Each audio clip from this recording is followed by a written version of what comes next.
Like share और subscribe किया। अब बढ़ते हैं जी आगे।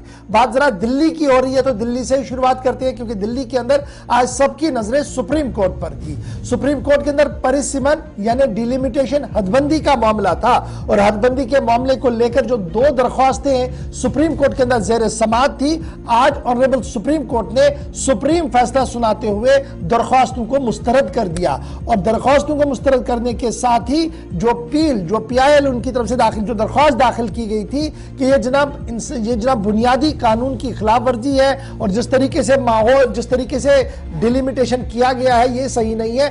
उसको सुनने के बाद आज जो डिवीजन बेंच है, जनाब जस्टिस SK कौल साहब और जस्टिस AK ओका साहब ने अपना वर्डिक्ट सामने रखा, और दोनों कश्मीरी रेजिडेंट जिन्होंने ये मामला अदालत के सामने रखा था, इस मामले पर हतमी फैसला सुनाते हुए कहीं ना कहीं पूरे डिलिमिटेशन प्रोसेस को सही करार देते हुए कहा कि हुकूमत की पॉलिसी और कार्रवाई जो हुई है वो आईन और कानून के दायरे में हुई है।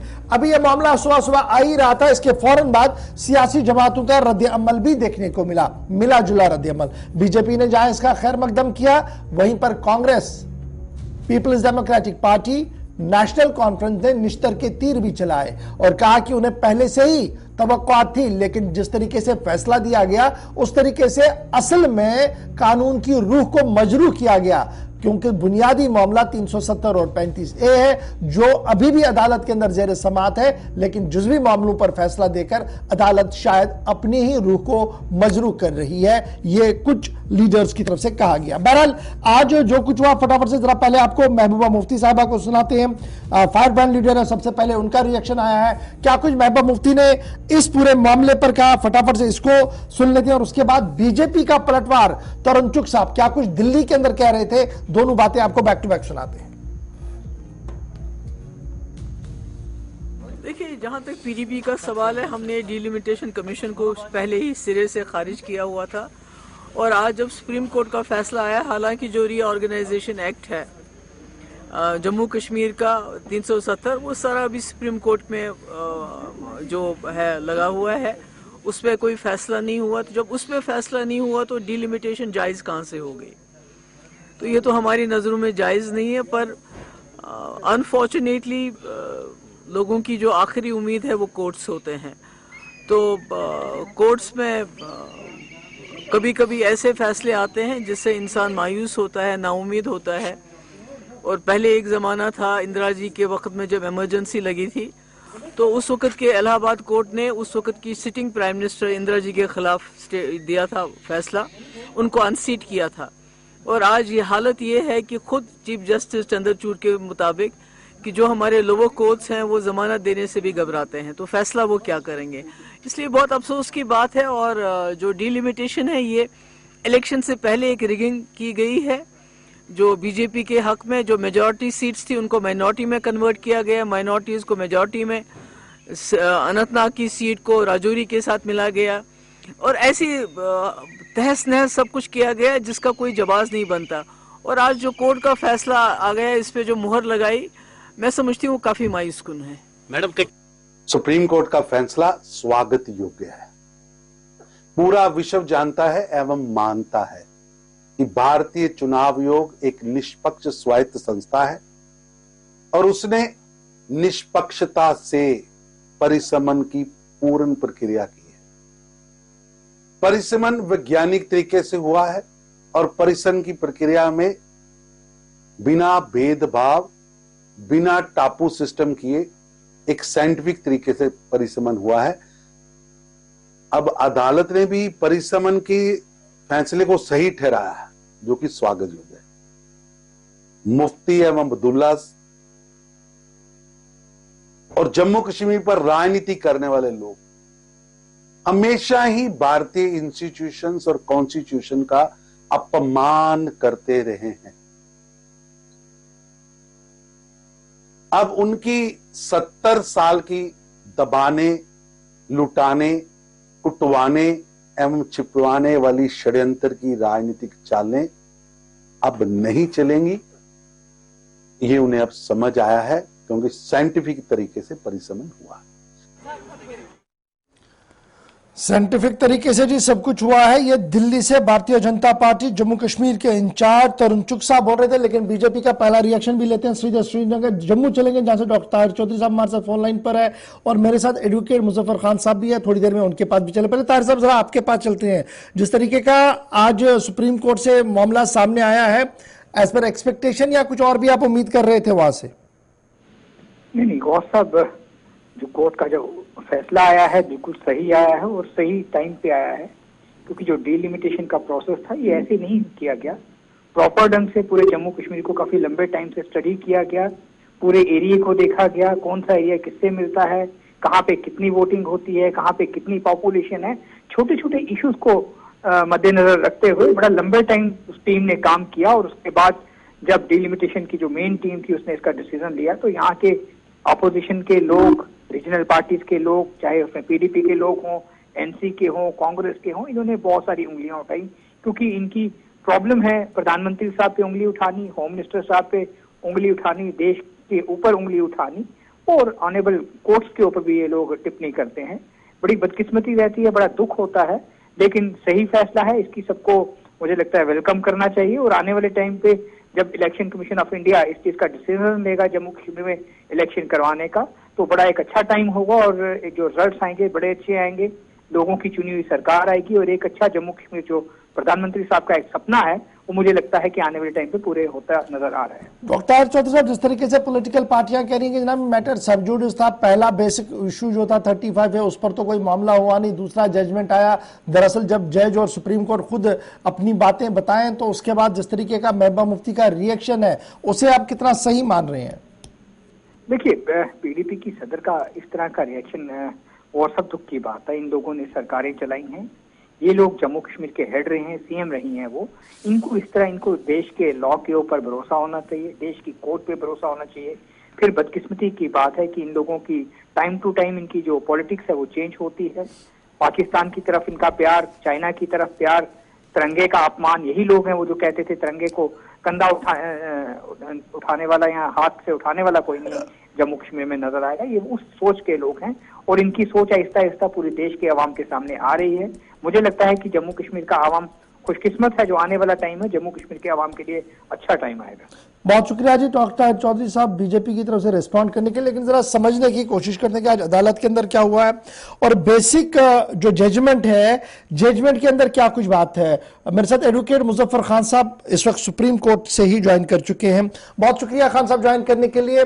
अगरचे आप डायरेक्टली इसमें पार्टी नहीं है, लेकिन जम्मू कश्मीर के मामले पर आप गहरी नजर रखते हैं, कई हसास मामलों पर आप वकील भी हैं। जो कुछ आज कोर्ट के अंदर हुआ है, जिस तरीके से हम इसको समझ पा रहे हैं कि आउटराइटली डिसमिस की गई, क्या मैं ये समझूं कि जो दरख्वास्त सुप्रीम कोर्ट के सामने थी वो सही तरीके से नहीं हुई, या कोर्ट ने सब कुछ सही माना डिलिमिटेशन कमीशन का ही? क्या कुछ ऑर्डर के अंदर है? देखिए, डिलिमिटेशन कमीशन जो है ये एक कॉन्स्टिट्यूशनल अदारा है। इलेक्शन कमीशन या डिलिमिटेशन कमीशन के किसी भी फैसले पर पहली बात तो ये है कि आउटराइटली कॉन्स्टिट्यूशन ने बार रखी है, article 329 of the constitution of India वो बार करता है कि कोई भी डिलिमिटेशन के फैसले को कोर्ट में आप चुनौती नहीं दे सकते हैं। मैं इसमें वकील नहीं, जिस तरह के आपने पहले ही बजा फरमाया, जो सुप्रीम कोर्ट का रवैया और जो अभी तो जजमेंट आई नहीं, अब जजमेंट पढ़ेंगे, लेकिन जाहिर सी बात है ऑन टेक्निकल ग्राउंड वो इसी पर लिया होगा कि डिलिमिटेशन का जो मामला है वो सुप्रीम कोर्ट सुन नहीं सकता है। इलेक्शन कमीशन ने जो फैसला लिया हो, हालांकि इसमें पार्लियामेंट ने बनाया है डिलिमिटेशन कमीशन, तो उस कानूनी तौर पर उसको दुरुस्त फरमाया। हाँ, एक ग्राउंड जो था क्योंकि रीऑर्गेनाइजेशन एक्ट जो 5 अगस्त 2019 को आया वो सब जुडिस है और Supreme Court is seized of that matter जब तक कि उसमें फैसला नहीं आता। और अगर सुप्रीम कोर्ट यह फैसला करता है कि रीऑर्गेनाइजेशन एक्ट अनकॉन्स्टिट्यूशनल है, तो उस सूरत में इस डिलिमिटेशन की क्या अहमियत रहेगी, या जितने भी ये एक्ट हो रहे हैं इनकी उसके बाद इसकी क्या अहमियत रहेगी। लिहाजा वो ग्राउंड था, शायद वो सुप्रीम कोर्ट को अपील नहीं किया और सुप्रीम कोर्ट ने उस पिटीशन को डिसमिस कर दिया। यानी खान साहब जो पॉलिटिकली महबूबा मुफ्ती साहिबा थोड़ी देर पहले श्रीनगर के अंदर कह रही थी कि जनाब बेसिक मुद्दा तो 35 है और 370 है जो अदालत के सामने है, लार्जर बेंच को वो सुनना है, लेकिन उसका तो ये हिस्सा था। ये जब पहले मुद्दे पर बात नहीं हुई तो ये दूसरे मुद्दे का फैसले आने का कोई मकसद नहीं है, ये कोई बड़ी बात नहीं है। क्या उनकी इस तावील को मैं सही मानूं, इस तर्जमे को सही समझूं? देखिए, उसमें अभी मैंने जजमेंट पढ़ी नहीं, लेकिन जो मैंने सुना है, क्योंकि मैं दूसरे कोर्ट में बिजी था, मुझे जिस तरह वकला हजरात ने वहां सुनाया सुप्रीम कोर्ट में कि सुप्रीम कोर्ट ने यह कहा है कि it has nothing to do with article 370 reorganisation act which is pending, उस पर इसका कोई असर नहीं पड़ेगा। जब सुप्रीम कोर्ट क्लियरली ये चीज कह देगी तो इससे उस पर पहली बात है कि कोई फर्क नहीं पड़ेगा, क्योंकि बेसिक जो मुद्दा है वो ठीक कहती है महबूबा मुफ्ती साहिबा भी कि बेसिक मुद्दा हमारा जो है वो आर्टिकल 370 है, वो रीऑर्गेनाइजेशन एक्ट है जो चैलेंज है। अगर रीऑर्गेनाइजेशन एक्ट अनकॉन्स्टिट्यूशनल है तो ये सब एक्ट जितने भी हैं ये वाइड एब एन इश्यू हो जाएंगे, इनकी कोई अहमियत नहीं रहेगी।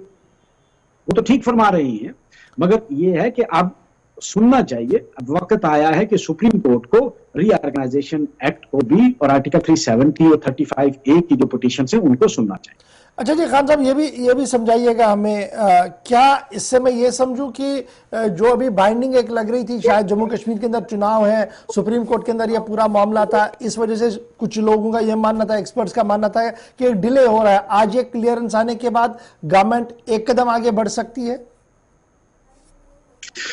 देखिए, गवर्नमेंट को खुद सोचना चाहिए। ये तो गवर्नमेंट एक तरफ से तो ये कहती है कि सब कुछ अच्छा है,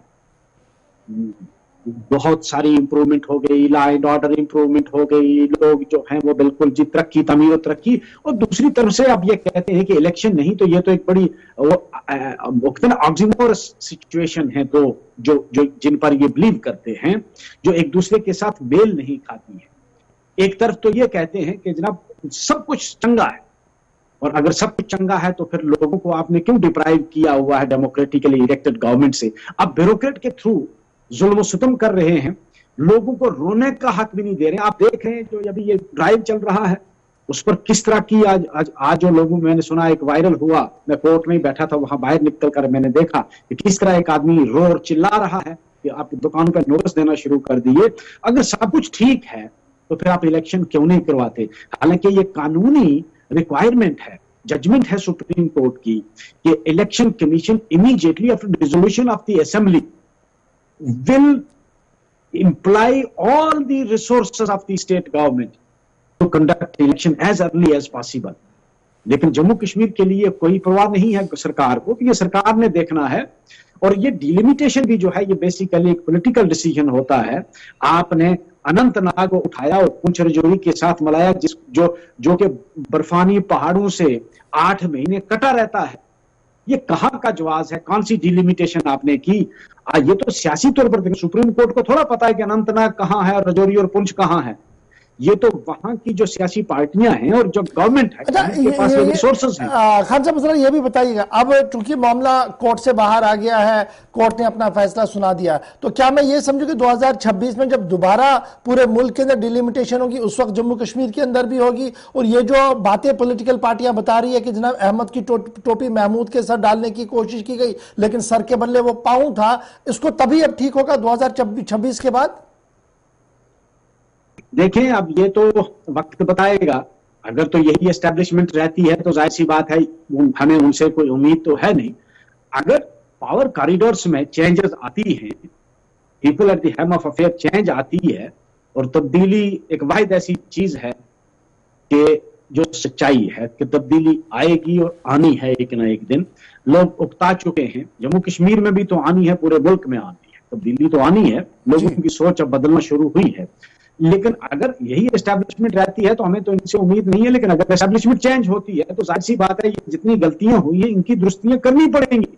जो भी अगर कोई पीपल फ्रेंडली गवर्नमेंट आती है जिसको लोगों की दुख दर्द और तकलीफ जो है वो सुनने का आमादा होगा तो वो तो जरूर इसको दुरुस्त करेगी। मुझे ये बताओ, कोई जवाब है कि पुंछ राजौरी की पार्लियामेंट्री सीट को आप अनंतनाग के साथ मिला रहे हो, जिनका ना तो जुबान मिलती है, ना कल्चर मिलता है, न टोपोग्राफी मिलती है, और फिर आपने जो कंस्टिट्यूंसी में किया है, लेजिस्लेटिव असेंबली की कंस्टिट्यूंसी में आपने कोई पॉपुलेशन की रेशियो नहीं रखी। यानी कुल मिलाकर आपने यही है ना कि फिर 2026 तक इंतजार कीजिए, क्योंकि 24 में चुनाव है, 26 में जनरल डिलिमिटेशन होगा, तो तब तक वहां इंतजार करना पड़ेगा जम्मू कश्मीर की आवाम को, तब जाकर ये माइनर चीजें जो है ये ठीक हो सकती हैं।